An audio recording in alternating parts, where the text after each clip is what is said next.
നീ മദീനയിലെ കുതിരക്കാരന്റെ കഥ കേട്ടു? മദീനയിലെ കുതിരക്കാരന്റെ കഥ ഞാൻ കേട്ടിട്ടില്ല.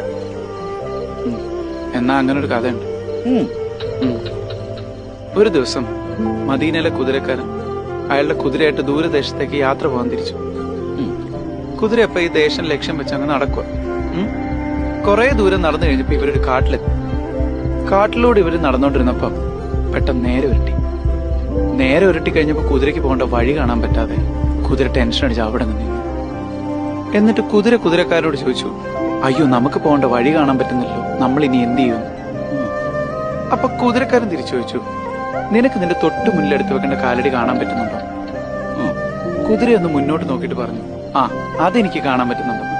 അപ്പൊ കുതിരക്കാരൻ പറഞ്ഞു, എന്നാ അത് ആദ്യം എടുത്ത് വെക്കടാ തെണ്ടീന്ന്. എന്നിട്ട് ഓരോ കാലടിയായിട്ട് വെച്ച് മുന്നോട്ട് പോകാൻ പറഞ്ഞു. മനസ്സിലായില്ല. എടാ